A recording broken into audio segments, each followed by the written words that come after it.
Okay, so first of all, welcome everyone. Um, so this is kind of a series that we, Jatin and I have thought about it in terms of, the overall theme of this entire series is how we can make or not only just design, but how can we build better products, which is not just which just doesn't look good, but it actually works very well. Why do we always give example of Apple products, or give example of many different applications that we see around the world, why we always say Uber is good compared to Ola?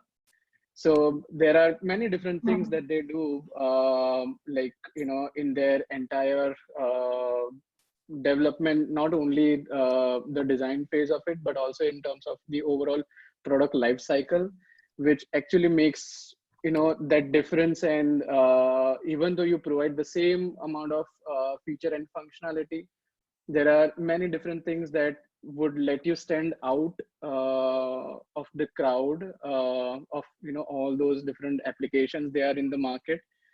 And because throughout my tenure of industrial experience into this thing, I've learned many different things, and I feel it should be part of not only the design process, but it should be the part of the entire product life cycle. So that's the basic reason of starting this entire series. And today we would be talking about how you can define the requirements meaningfully, so that it enables not only the designers, but everyone in the team to think about the solution which really makes sense. Yep. Yeah, and to give my introduction, my name is Yagnesh. I've been into design since more than 10 years, since like 2008. I'm running this design agency from Ahmedabad. The name of the agency is nextUX Design Agency. We focus on giving brand design, product design, and service design as the offering. And the reason why we are doing this, because we really love to simplify the customer's life. That's what excites us up, along with earning money. So it's not only just about earning, but we really enjoy simplifying complicated workflows. And our forte is mainly into business to business applications in terms of the product design. I'm also a cyclist and a cycling coach, Wow. and I'm father of like four-month-old daughter. So yeah, Congratulations for that. oh, yeah, thank you. Sure. So that's the introduction part of it. Like, should I get started, or Yes. So should I take friends, a we are pause? using probably we are using Zoom webinar feature. So you'll be able to see me and Yagnesh only as of now. If you have any questions, you can ask in the chat or the Q&A. Towards the later part of this webinar, we will have some of you join in the video also. But you'll have to mention that in the chat. Yes, Yagnesh, get started. Sure. Okay. Cool. So, when we say how would you define a requirement? So most of the time, the traditional method that you would see would be something like, just as an example, that someone would write, maybe a product owner or a product manager or a project manager or a client who would say I need a sign up form in which user can enter email address, first name, and things like that.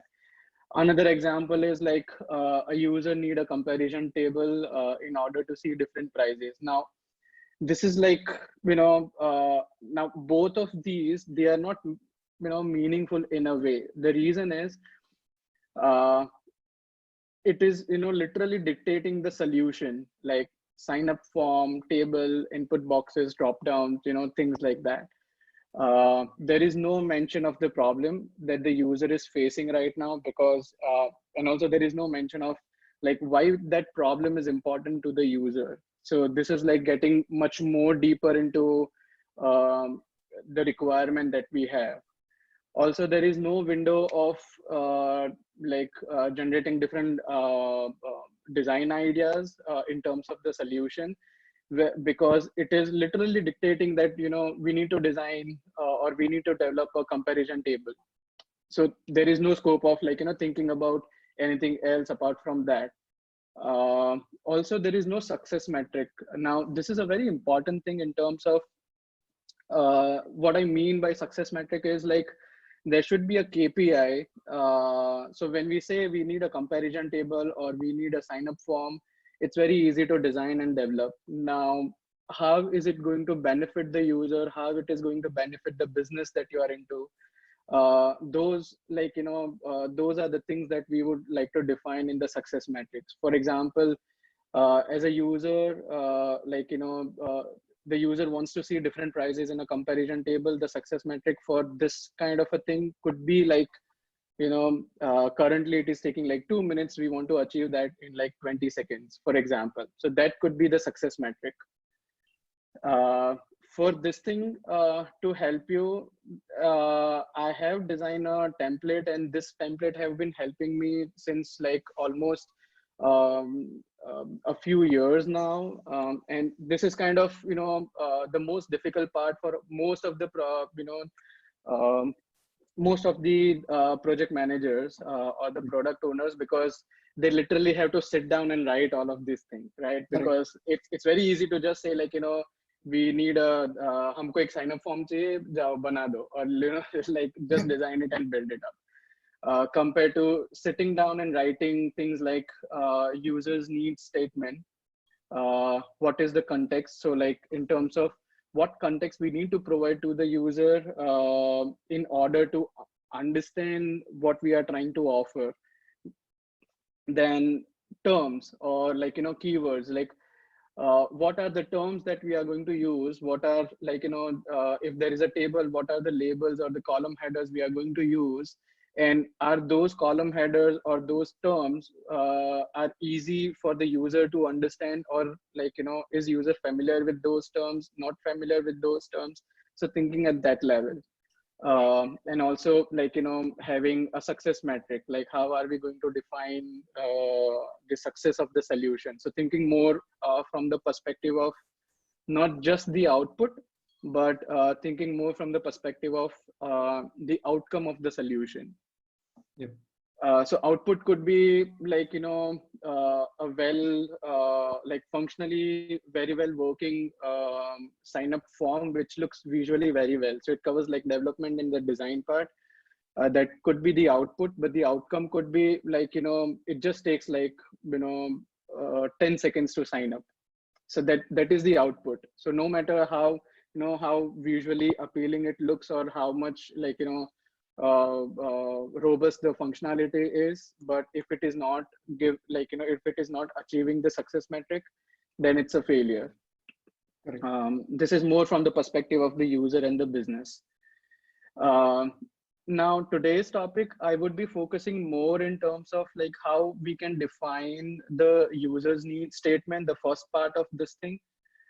Because everything else, context, terms, and success metrics, they are very simple, and like, it doesn't really need any learning into that, but it really needs like a lot of user research in terms of defining users need statement, and also part of empathy. So I would be focusing my rest of the talk on how we can define users need statement for defining requirement for any feature. Now this template is specific to a feature, not for the entire product. Yep. Okay, so this is kind of an informal definition of the users need statement, which is like an actionable problem statement used to summarize who a particular user is, what is the need of that user, and why that need is important to the user. So to break down this thing, there are three key elements.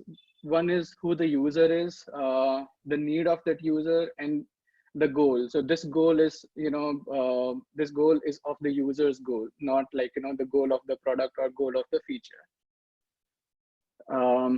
And this is kind of like, a generalized form of the statement that we should have whenever we are defining a requirement and whenever we are defining users need statement. So a user needs a way to do something in order to accomplish a goal. So just to give you an example, if I go back to the sign up form or a comparison table, we would form it in a way that, a user needs a way to check different prices of flight tickets.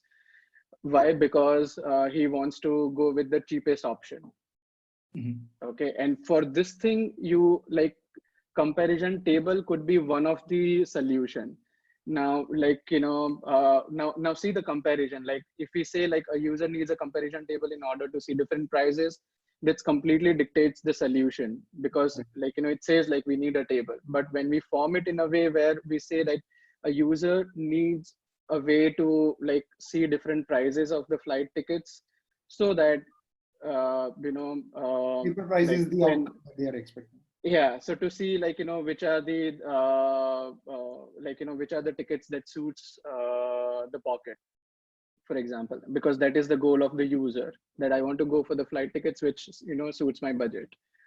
Now when you think of the solution, you can you are just opening up the doors to find out many different better solutions than just the comparison table.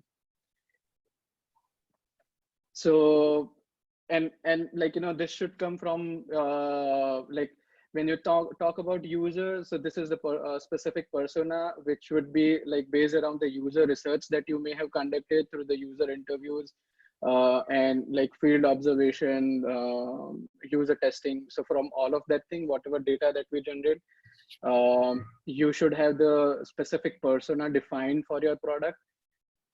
Then in terms of the need, it should be based around your product, and it should come from the research that you have conducted, and it shouldn't based around the solution or feature functionalities, or it shouldn't say like user need a table or user need a drop down or user needs a form. It shouldn't dictate that way. The need shouldn't dictate that way. Need should always be in form of a verb compared to a noun. So when I say a user need a table, that is a noun. Table is a noun. But when I say user need to compare the prices, that's that's the verb. So always try to find the verb for the need and not the noun. Yeah, this is very important. Yeah.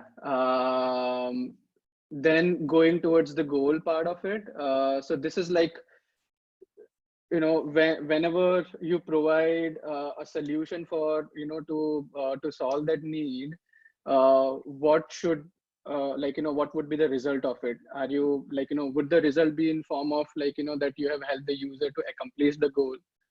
So that's that should be the goal part of it. And also this should come more from taking user interviews and most of the user research.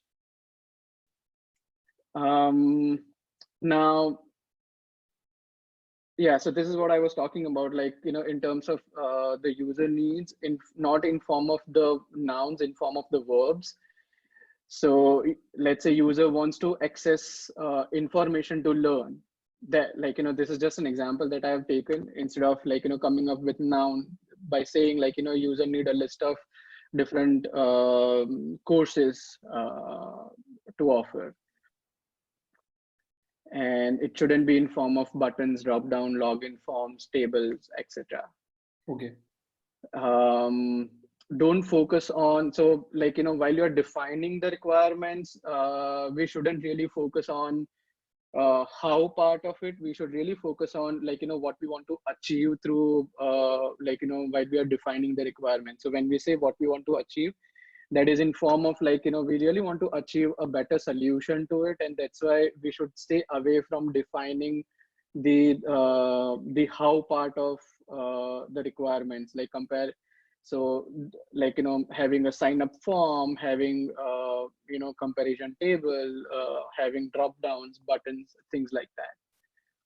And why this is important, because it really opens up everyone's brain, and it, like, you know, it opens up the space for everyone to become a designer, in form of, like, you know, they can think of, like, you know, superior ideas, and do, like, you know, a very good quality brainstorming session, and not just sticking to, like, how we can come up with a better looking tables or forms. And also we are not, and this is another reason where, you know, we are not limiting ourselves to, like, predetermined solution, as I was saying, like, you know, thinking about better looking tables. If, you know, you have already communicated, like, in the requirement document, that this is what we are looking for. Because most of the time, when you actually dictate the how part in the requirements, those are, like, you know, we call it as, like, draped band-aids. Like, you know, most in development terms, they call it as, like, patches, uh, or, like, I don't know, like, in Gujarati they also say patya vaisa. Now to translate in uh, other but languages for folks to yeah, understand. but basically, like, you know, defining the patches instead of, like, defining the real solution, which actually sustain for a longer period of time. Yep. And the most important part is, like, you know, it actually provides a metric for success that we can use it throughout the entire product life cycle. And we, like, you know, we call that entire part as the design thinking process, where it's not only the designer who is part of this process, but it's, like, you know, everyone has, like, you know, everyone gets an opportunity to think of the solution, and stay away from, like, you know, just limiting ourselves to the predetermined solutions that have been defined right from the requirements definition. Okay. Yeah, that's about it. I know I went a little bit faster, No, that was pretty but I awesome. There think, are lot many questions for you also. okay, wonderful. So Awesome. So is there a probably way I can see the questions? on the chat, I'll read it up to you also. Oh yeah, sure. So we'll take a couple of questions that have been asked. So friends, if you have any questions, you can ask in the Q&A part or the chat part. And then if you want to really speak up, you just let us know. I'll let you in the screen. So Aditya has asked, please elaborate on process design if you have time. uh, Elaborate on process design. Yep. Process design of like, sorry, could you please elaborate that thing? Aditya, can you just explain, or I'll just let you in? And the friends, if you have any questions, you can just let me know in the chat. I'll let you in the screen, and then you can speak up, or you can ask in the chat. Meanwhile, I'll ask. So, Yagnesh, one of the things we want to do is to encourage people to ask good questions. And Sure. for that, we request our speakers to announce some sort of a reward for the best questions. So what is the reward Sure. you will give to someone who's going to ask good questions? I can offer, like, you know, so let's say if you are facing a problem of defining requirements meaningfully, I can offer, like, 30 minutes or 1 hour of my time to whoever asks, you know, a good question, and Wow. help them, like, you know, define their requirement meaningfully, if Awesome. that helps. So this is we will basically now standardize this reward for everybody, that a speaker will Sure. spend 10 minutes with the person who they believe has asked a good question. I'll Sure. ask a couple of questions that people have already asked. Amit has asked, how much should be the focus on tangible versus intangible benefits in designing products? How much should be the focus That is in the on Q&A. tangible and intangible? Okay. Tangible versus intangible benefits in designing products. Yeah. So, and okay. So correct me if I'm wrong. In terms of intangible benefits, I would put, like, you know, the emotions of the user in form of, like, intangible benefits, loyalty, like customer loyalty, like customer becoming an advocate of your product. So, like, you know, I really like Zoom, I really like Uber, so I would always talk about Uber compared to Ola, no matter, like, you know, how many bad experiences I may have with you know, Uber. Or even, like, you know, like some of the intangible benefits of, uh, I would quote Apple, because everyone of us know that Apple is like, very expensive. It has almost become like a luxury product, a jewelry that you would own, and not just like, another smartphone. Okay. But you would always, feel good about owning that thing. So that's kind of an intangible benefit you would get as an Apple company. In form of tangible benefits, I would say like things like reduction in processing time. So say for example, I'm trying to file my income tax return. So for me, the tangible benefit should be that instead of spending like 1 hour or 5 hour, it should just take like 5 minutes for me, because I like, first of all, it is very much confusing. Second of all, it's like, even though it is simpler, it looks like it is very much confusing. So those are kind of tangible benefits that our income tax department should, target. Okay. Uh, Yagnesh, I'll ask you a couple of questions. There are a lot of questions for you, but not necessarily they are around the user research, but they are broadly about building a good product. We'll take up those. Sure. So Yagnesh, you must have worked with a lot of startups, and they come up Mm-hmm. with in the same stage that you mentioned about. So what are the mistakes people end up making? You briefly mentioned some of them, but can you just highlight some of the key things that people end up making again and again? Sure. So I would limit myself to like, this talk, and I'll show you. So one of the main mistake that like, people always, not in terms of mistake, but like they try to gauge the time that it would need to spend to doing user research, and also like, really understanding and going at a level of like, empathizing with the user. So when I say empathizing, I'll give you an example of one of the project that we had worked on, and like, the result was like really good, because in that we just had to make one option. now now in the world of product development, when like, we always go for like more than one option. So the benefit that we got was like, we were designing a solution for a call center, and we had asked them to like, spend like at least 1 week or 1 week worth of time into doing like, field survey. So when I talk about field survey, that means like, actually going to the call center, becoming, a call center executive, and then like, attending the calls, and really feeling the same feelings or the emotions that those people go through. And when you really empathize user at this level, you would understand how their world is like, what really motivates them.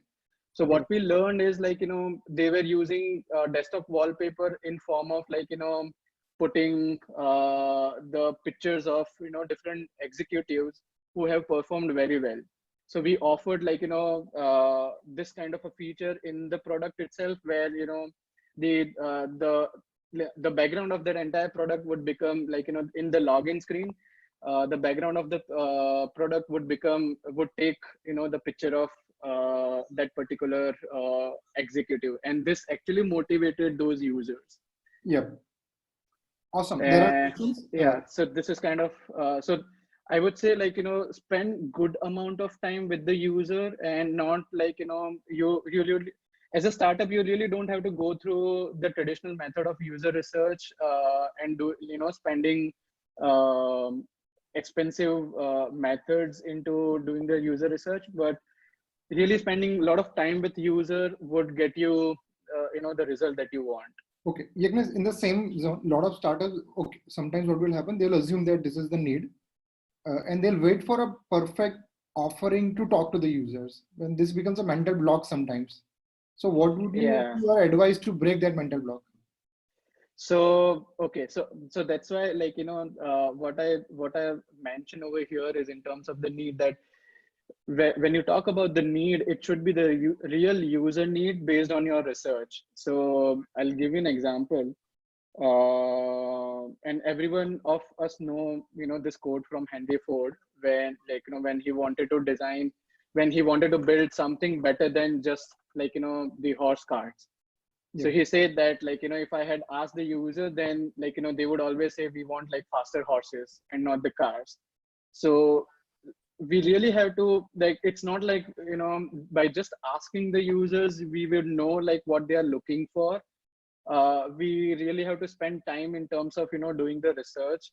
So, going back to the example that I was giving for that call center thing, in that, putting up that wallpaper with the photograph of a person wasn't the need, you know but based on the research that we did, we felt that, like, that is one of the need for kind of a feature that we want to add into it. Okay. And eventually that become a leaderboard. So if I, start reverse, so if I start from, like, in a reverse way, where if I say like I don't know if that need would arise or not, but actually if you do the research, you would get to the need, and then it would give you, very good ideas in terms of, to come up with better features. Okay. Naveen has asked, how do you define a big requirement, or how do we break up big feature requirement into smaller requirements? Oh, good question. Okay. So, when you say big requirement, it is a very subjective term. Why? Because for everyone, like, for each individual, when I say, so in this example of just saying sign up form, right? So I know this is a very simple example in form of a requirement. But I would think at a level of, like, this, where I would say, like, the traditional method of saying, like, a user needs a comparison table in order to see different prices. I would put this as a kind of medium level of requirement, which may take like just one page or like a couple of pages. So requirement should based on, a kind of a workflow that we want to build. So entire sign up process is kind of a requirement, right? We want to onboard a user. So I won't say, like, I want to provide a sign up form, but I would say, like, we want to onboard a user.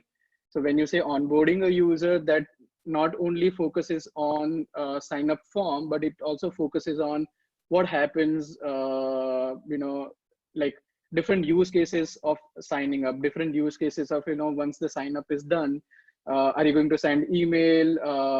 How are you going to, like, welcome the user on your platform? So it's like the complete onboarding thing. So that's kind of a bigger requirement. Okay. So, and then, like, when you think of at that level, then you may want to slice and dice depending on the product that you're offering, whether you really want to onboard them right after they sign up, or you want to wait for some confirmation. So like, if there is a pause in between in that entire workflow, I would, like, break down, those into like two pieces of requirements. Okay. Aditya, do you have a question? Probably you can ask, or Vaibhav or Marmik, if you want to speak up, probably I have allowed you to get in, or I'll continue asking questions. Aditya has asked, if I want to design a process in a manufacturing setup, and I have 4 to 5 applications of different products, how to approach process design for the same with same raw material? If I want to design a process in a manufacturing setup and I have 4 to 5 applications of different products, how to approach process design for the same? Yeah. So when you say I have 4 to 5 applications, does that mean like those are like the digital applications, or those are like different form of applying the processes? Probably Like, he got disconnected. So probably if you can interpret that and give your response to that. Okay. So if I want to design a process in a manufacturing setup and I have like 4 to 5 applications of different products, how to approach process design for the same with same raw material? Else Not able to once he understand this thing. joins, Yeah, probably we let's will ask him yeah. to speak up. There is a question for you. How important is animations in a welcome screen of an app or inside? Oh, so animations, they are really good until and unless, like, they are not becoming a kind of, they are not intruding in, like they are not becoming like kind of a disturbing element in the goal that you're trying to achieve. So say I'll give you a very simple example. If you your goal is to withdraw 5,000 rupees from an ATM machine, right? Would you really care if there is an animation or not? Now it may give you like some those tangible benefits that we were talking about, that it may give you a kind of good feeling if there is a good animation, but it's not like it should be there. Yep. Awesome. So Yagnesh, there are a couple of questions that I wanted to ask you. Sure. So there is a startup and they want to create an idea. So there are a lot of suggestions that comes up that, you speak to the users, talk to the people. So how then they get started with this thing? Which are the good resources where they can understand more about it? Which are the tools that people can use to create those forms? What would you recommend people?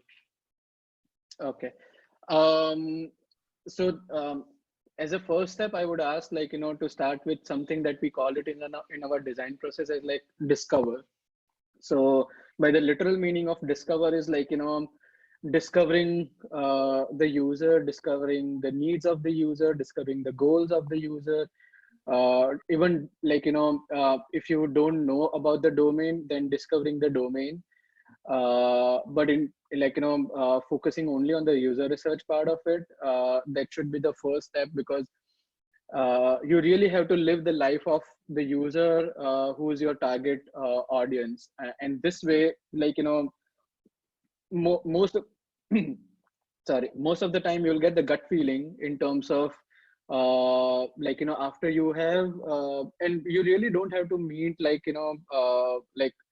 n number of users. You can limit to just like 5 or 7 or maybe at max like 10 as a startup, because with that only, that is a good amount of sample to start with, and it will give you like a good amount of focus area that your product should focus on. So it's not like whatever they are asking for or all the problems that they are having, you should get get on board and start solving all the problems.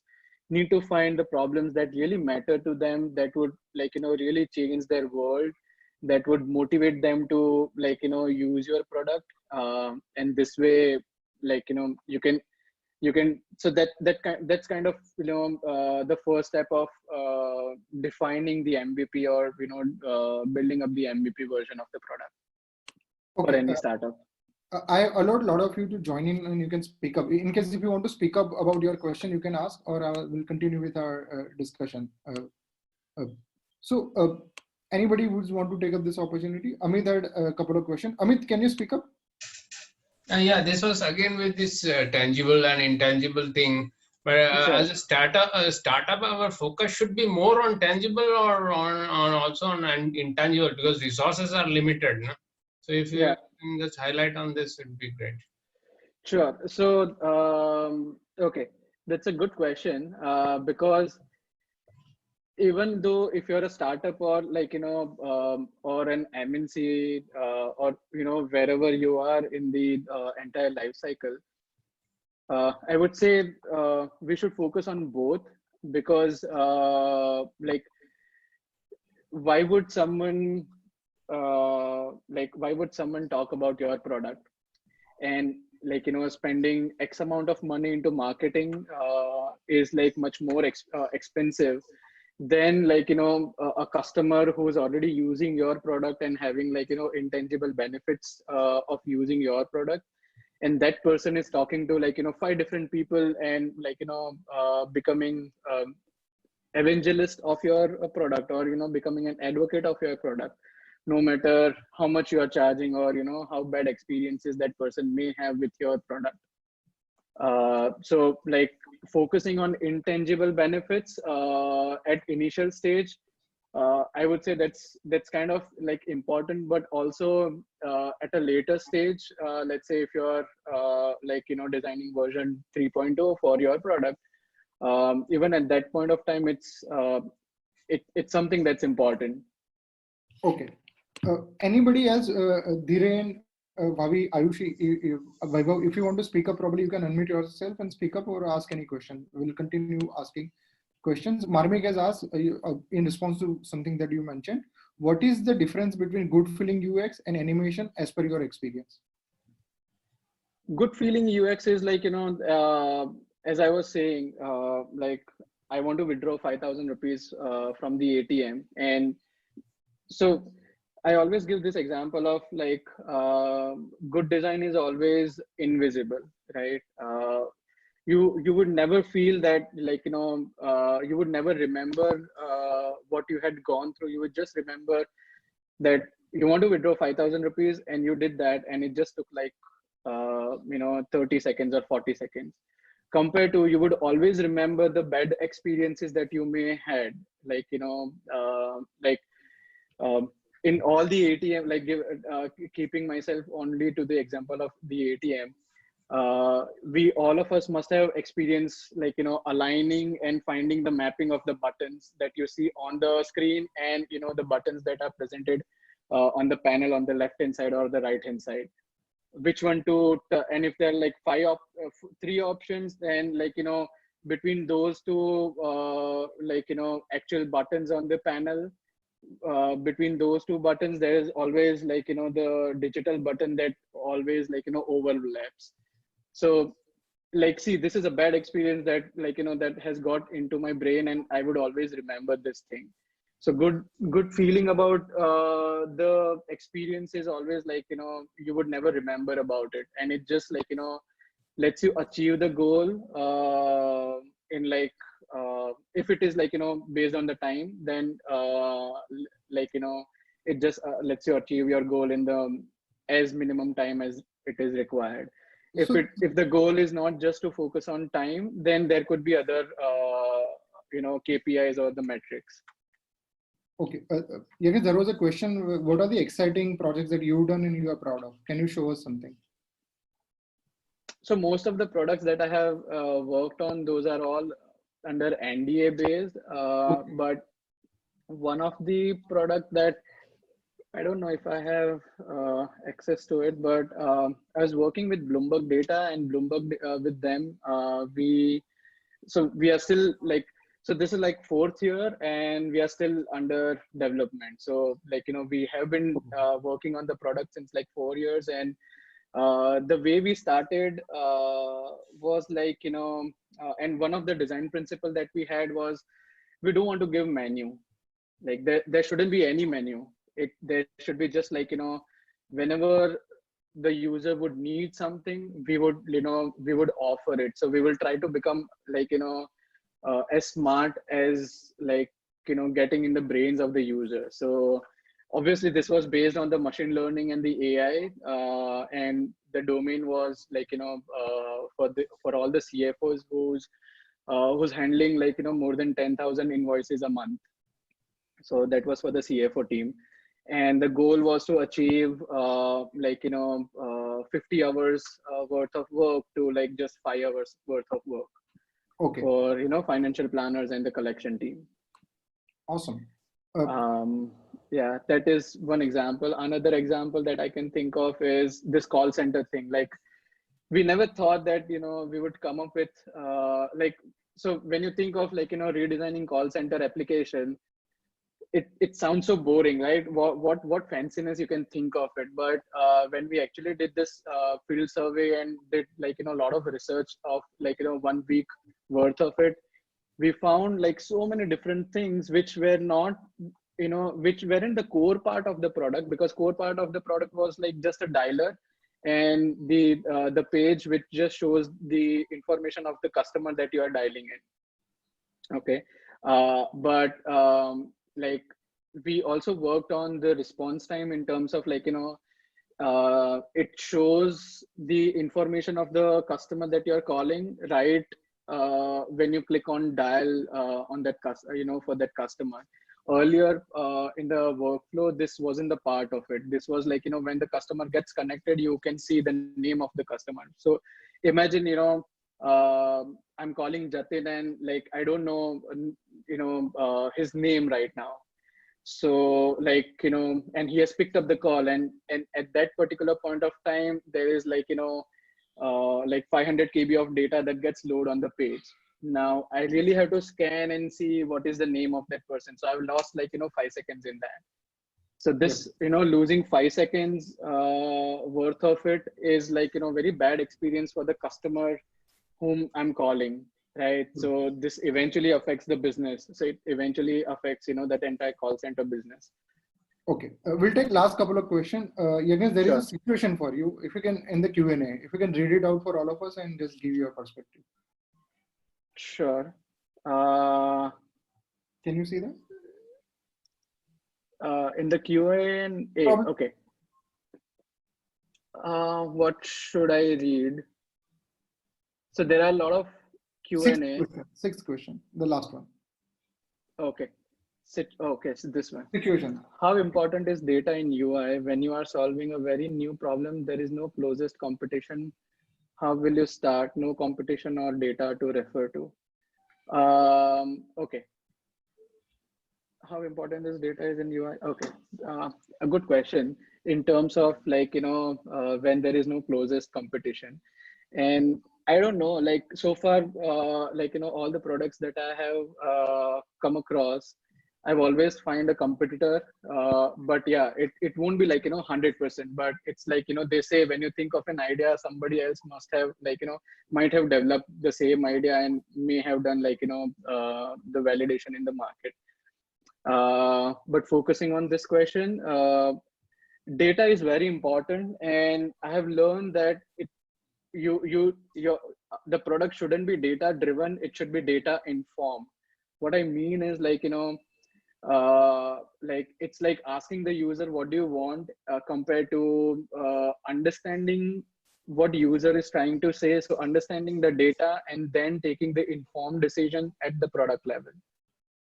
Compared to just like, going by the data and see like, okay, this is what the data looks like. Let's just go with that flow, because all of our users are, doing or behaving like this way. Let's like, mold our product that way. It like, there should be a good amount of balance between the data driven and data informed concepts. Okay. But like, I believe like, at least if you don't have the competition data, but if you have the user data, and like if you're if you're developing an application or a product, there is like, you are always targeting a user base. So you already have the user. Now when you already have the user, then obviously you are going to get like, a lot of data from that user. Yep. Awesome. Thank you so much, Yagnesh. Somebody like Vaibhav here. I have a question. Can Sure. you So introduce like yourself? you explained like sometimes the customer doesn't himself knows ki what is his requirement. Like you gave the example of Henry Ford asking people who use horse carts. So in such situations, what type of research does a company do to understand the consumer and make some effective product which they actually require? They understand the requirement.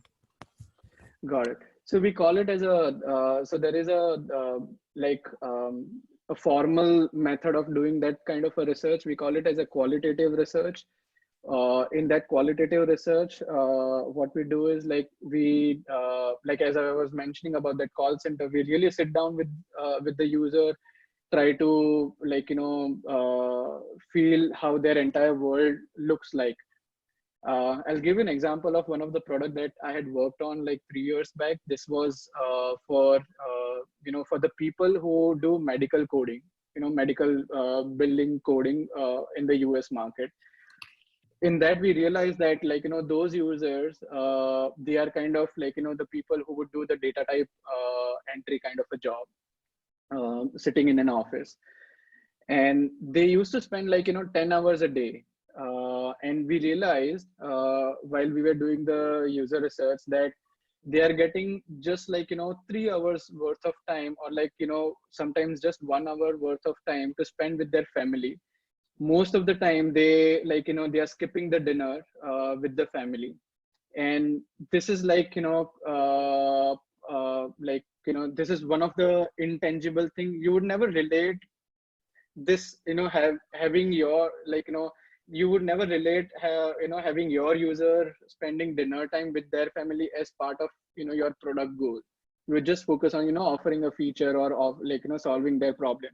But when you try to come up, when you actually, empathize the user, you would feel that, okay, no, even though currently the entire processing time of, that entire medical coding takes 5 minutes, we should, reduce that to 2 minutes. Why? Because at every day that person is spending time behind 100 different cases. So 100 into 5 minutes is your entire day. And if you save 3 minutes per case, you are saving three minutes into 100 cases.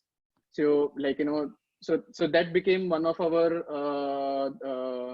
aspiration of the product, and we almost achieved that. And even that product had changed their positioning in form of we would you would get enough time to spend with your family if you use our product. So that really binds the emotional value of the customer or the user. Yeah, so that's something that that we should be focusing on. Awesome. Thank you so much, Yagnesh, and thank you so much, everyone. Yagnesh, according to you, which question was pretty good? Oh, that's a difficult question, actually. I think that the tangible versus intangible question was very interesting, because the answer to that question was related to the most of the questions that I was trying to answer. Yes. So Amit had asked. So Amit also persisted in asking that question. So Amit, you win 15 minutes of time. Oh, thank you. Now that you cannot go out, so there is no coffee. You will just have to make Sure. I'll contact you, Yagnesh.